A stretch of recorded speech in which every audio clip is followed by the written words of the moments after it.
Hi, welcome to another video.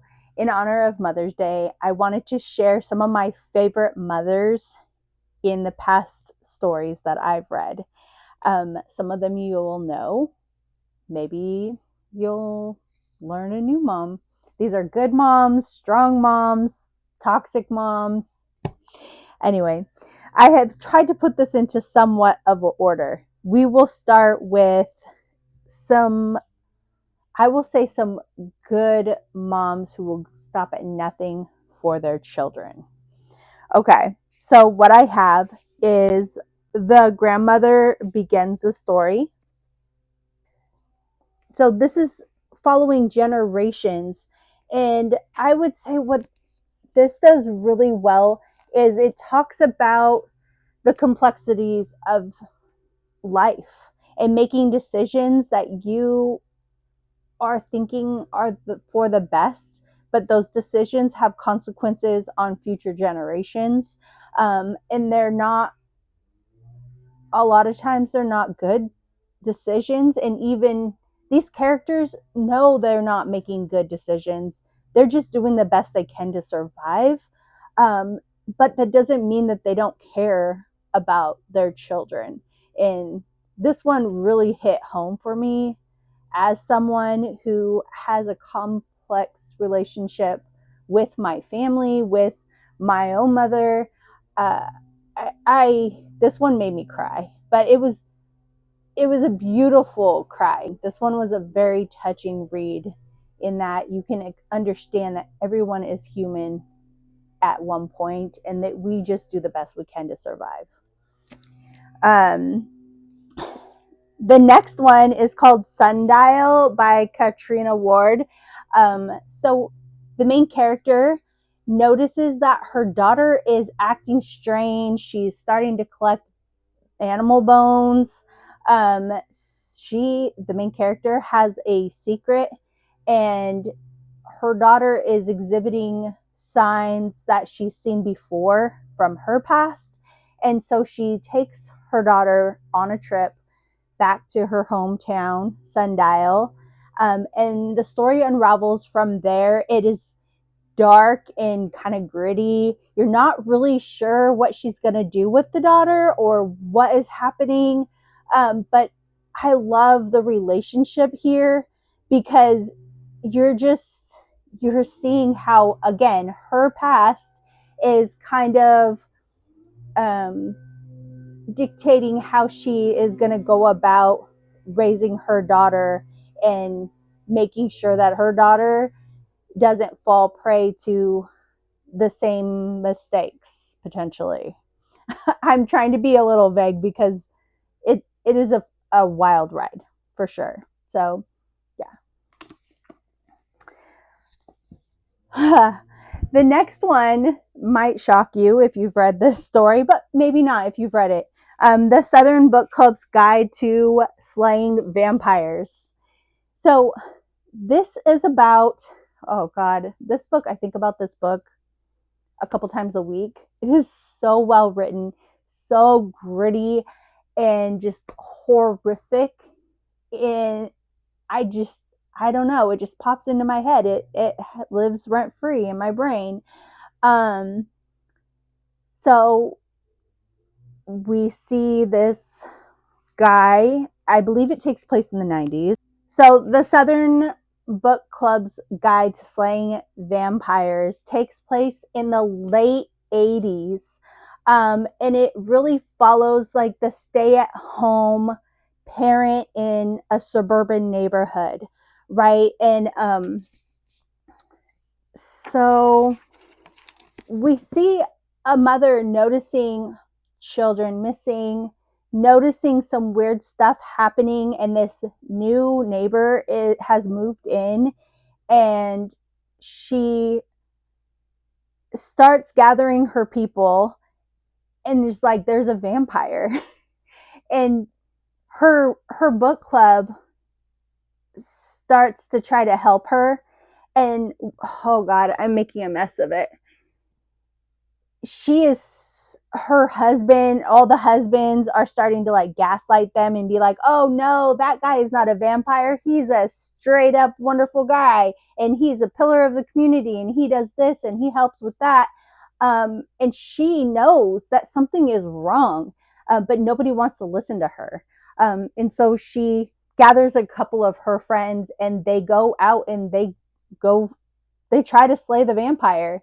Um, he's not a vampire like you've seen before, so just beware. It is gross. Like, this book is gross. But the topics that it covers is so well done. Like I said, I just can't stop thinking about it. And her strength and perseverance is top notch. Like, nobody messes with her kids. And I admire books like this and characters like this so much. It is so well done. Okay, moving into the spooky. The Haunting of Alejandra by V. Castro.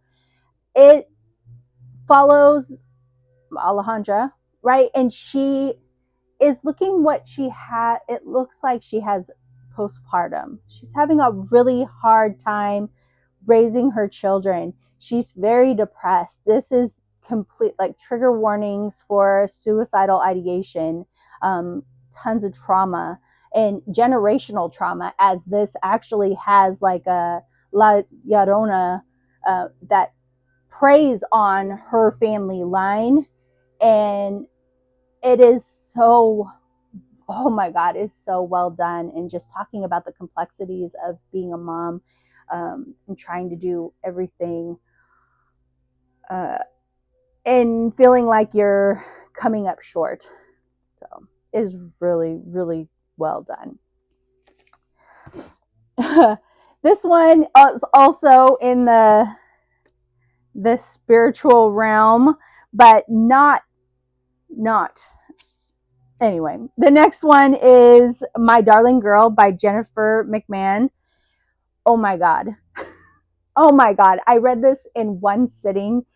And so we have a mother, and her mother is in the hospital. And she was beaten severely by her mother, completely, like, really she was heavily abused by her mom.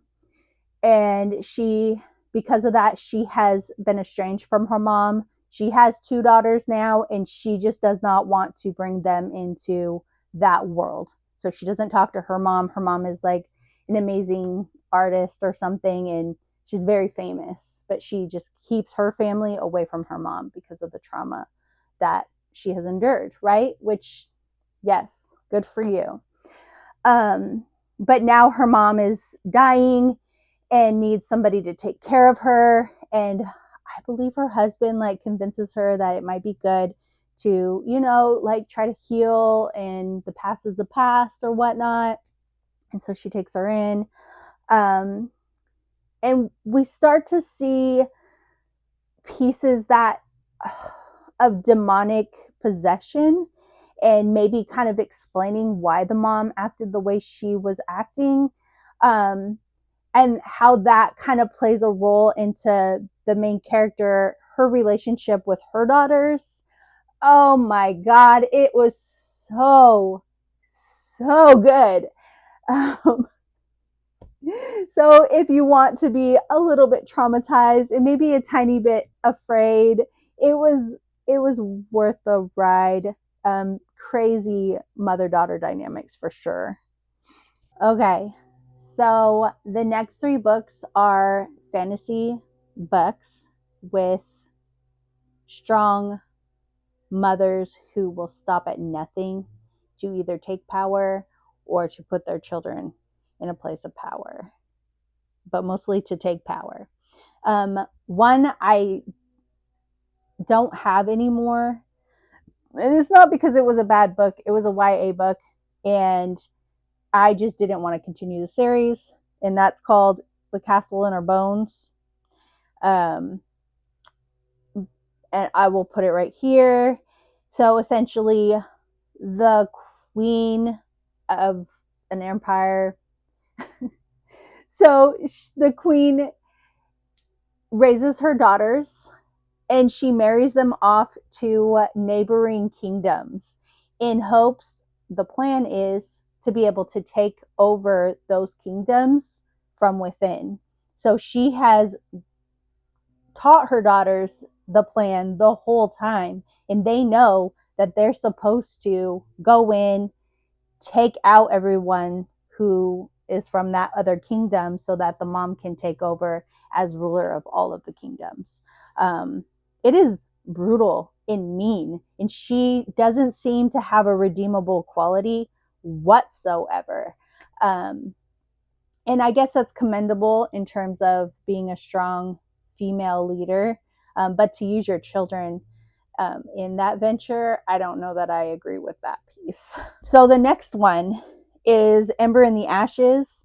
We have the commander. She also doesn't seem to have a redeemable quality. She's just the boss. And she does not seem to care what her child goes through in this throughout the series. She is maybe my favorite villain in all the books I've read because she's just like, she just stops at nothing.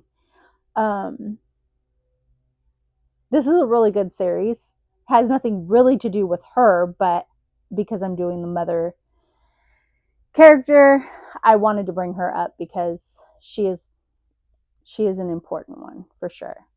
And last but not least, the mother in Fourth Wing is the commanding general and refuses to let Violet become a scribe, which she's studied for her whole life, and her dad was a scribe.